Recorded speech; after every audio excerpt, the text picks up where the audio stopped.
Okay, so picture this. You're at your go-to burger place, about to bite into a juicy burger. But right as you're reaching for it, you hear there's a massive ground beef recall. And it turns out your burger might have some unwanted guests, E. coli bacteria.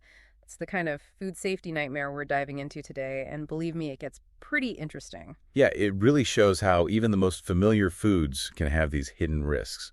So we're going to break down what happened with this recall and, more importantly, what it means for you. All right, so let's set the scene. It's November 2024. Wolverine Packing Co., a major meatpacking company in Detroit, they issue a recall of over 167,000 pounds of ground beef. And we're not just talking about a few local grocery stores here. This beef went to restaurants all across the country. And the reason behind this recall is a pretty nasty strain of E. coli, 0157.H7. Now here's where the detective work starts. The first reports of E. coli cases weren't from people grilling at home. They were linked to restaurant meals in Minnesota. So the Minnesota Department of Agriculture got involved, and they traced the outbreak back to Wolverine Packing Co. Yeah, that's a great example of how public health officials are always working behind the scenes to keep our food supply safe. It's a complex process, but without them, these outbreaks could become much larger. It's pretty amazing how they can track these things back to the source. But back to the beef. The contaminated batches were all produced on October 22nd and had a use-by date of November 14th.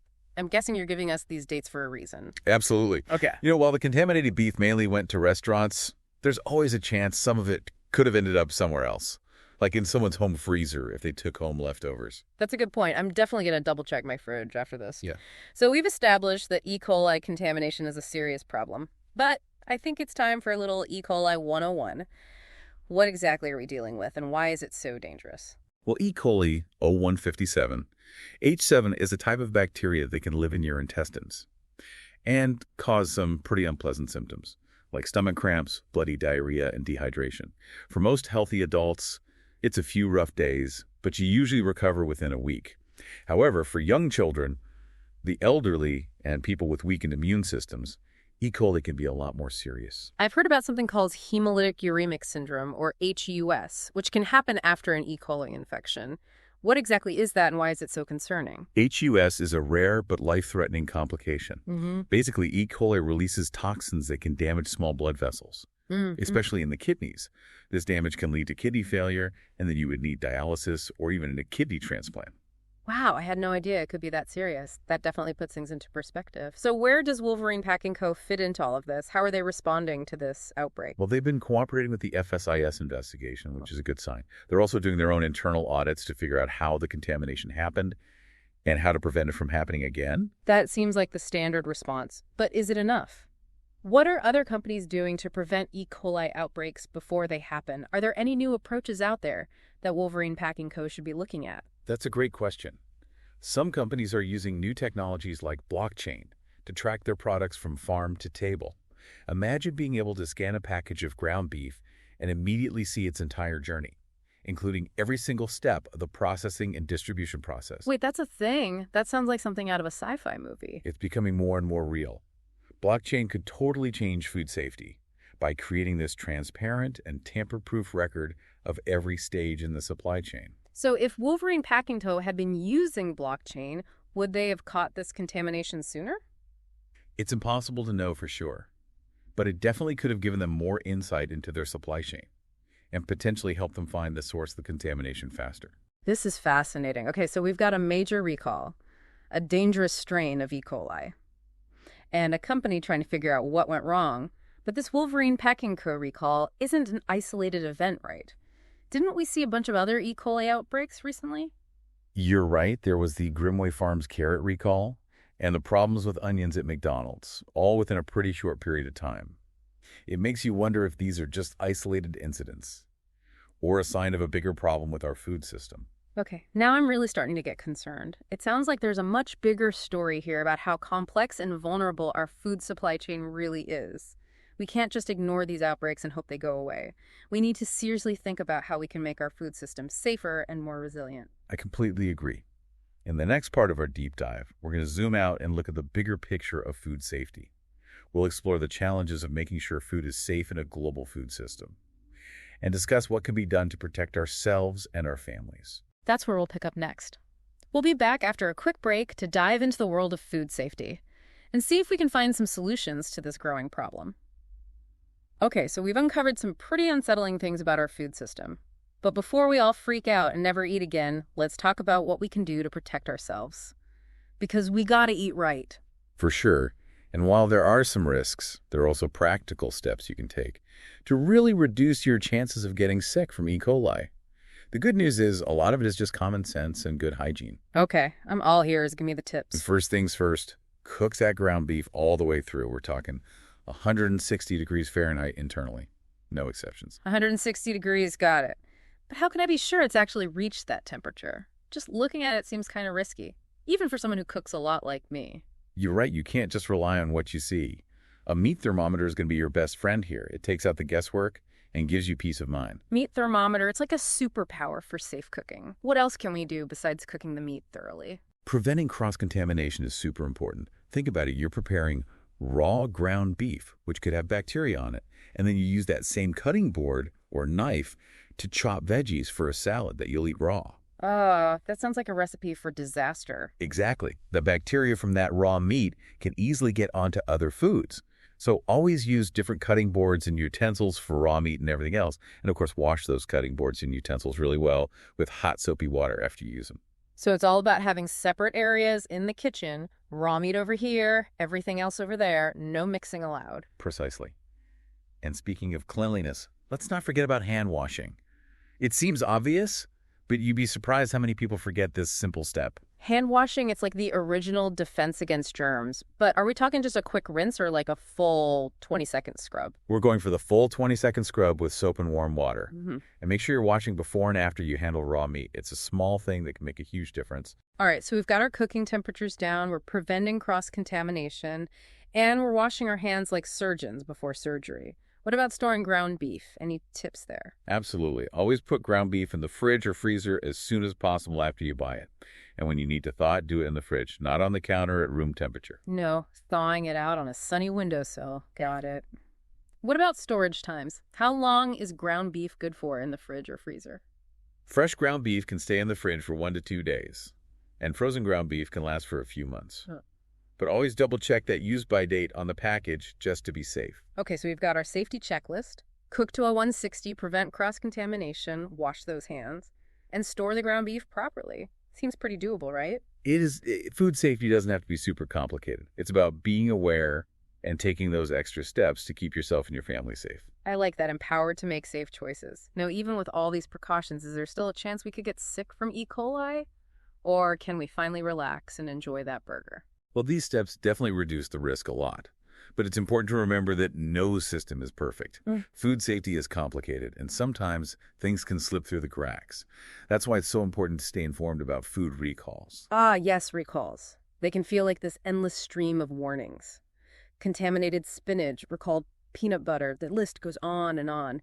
How can we stay on top of it all without losing our minds? You're right, it can get overwhelming trying to keep track of every single recall. But luckily, there are good resources to help us stay in the know without being totally bombarded with information. The FSIS website is a great one. They have a whole section for recalls and alerts. You can even sign up for email notifications so you're always up to date. That's super helpful. Instead of trying to memorize every single recall, we can just rely on trustworthy sources like the FSIS to do the hard work for us. So we've covered the recall E. coli and practical tips for staying safe in the kitchen. But I still have this feeling that this Wolverine Pack and Co. situation is just the beginning, like it's a symptom of a much bigger issue. You're onto something there.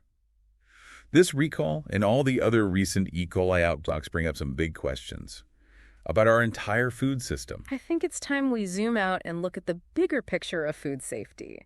Because this isn't just about ground beef, it's about figuring out how to ensure the safety of our whole food supply chain. Exactly. In the next part of our deep dive, we'll get into the complexities of food safety on a global scale and explore some possible solutions to this growing challenge. Okay, so let's talk big picture here. Multiple E. coli outbreaks in such a short time, it's hard to ignore, right? Yeah, it is. So is this just a coincidence, or are we seeing like a pattern here, something more systemic? That's the question, isn't it? It's hard to say for sure if it's a trend, but it does raise some serious concerns about how vulnerable our modern food supply chain is. It's this complicated web, and that complexity can create weaknesses. It makes you think like we're so used to just grabbing food from the store or ordering takeout without even thinking about it. But behind all that convenience is this huge network of farms, processing plants, distributors, trucks going all over the country. It's mind-boggling. It really is. Mm-hmm. And with each step in that chain, there's a chance for something to go wrong. A mistake with hygiene at a processing plant, a change in temperature during shipping, even improper storage at a restaurant. Any of those things can lead to contamination. So basically, as consumers, we're just trusting this system, hoping that every step has been handled perfectly. That's a little unsettling. It is, and it shows why transparency and accountability are so important. We need systems that allow us to trace food back to its source. That way we can see exactly where problems happen and hold people accountable for maintaining those safety standards. It's about knowing where our food comes from and feeling confident about how it got to our plates. That makes sense. But here's what I keep thinking about. How do we balance that need for safety with keeping food affordable and convenient, which is what we're all used to? It feels like we have to choose one or the other. That's the challenge, isn't it? There's no easy answer. But I think a big part of the solution is giving consumers more information. What do you mean by that? Like, what would that look like? Imagine a system where you could scan a package of ground beef at the grocery store and instantly see its whole journey from the farm where the cow was raised to the processing plant and everything in between. Every step documented and easy to access. Wow, that's amazing. It would be like having a food detective right in your pocket. Yeah. But is something like that even possible? It's not as crazy as it sounds. We're already seeing technology like blockchain being used to track food.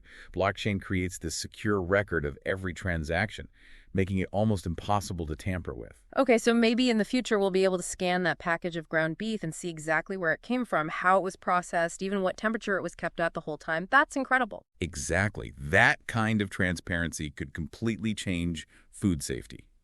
Producers and processors would be much more likely to keep the highest standards, knowing that consumers can see everything they're doing. That's a hopeful thought. This ground beef recall, as scary as it is, could actually lead to positive changes in the food industry. It's making us all think more about how our food gets to us and demand better systems. I agree. It reminds us that food safety is an ongoing challenge. And we have to be proactive. We can't just sit back and expect someone else to take care of it. It's a shared responsibility. Okay, so to wrap things up, if there's one thing you want our listeners to remember from this deep dive, what would it be? Food safety is a team effort.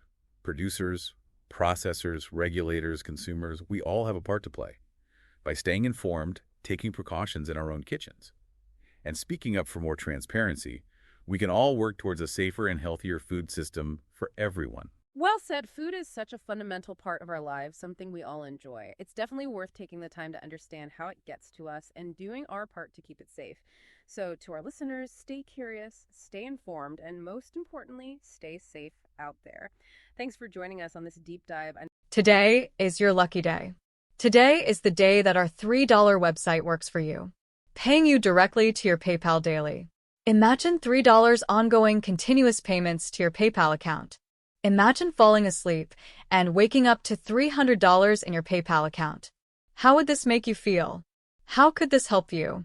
What bills could you pay? What kind of fun could you have? What does that retirement look like now? All for a one-time payment of $3. This website is DFY done for you, fully built and completely hosted, and never stops collecting payments for you.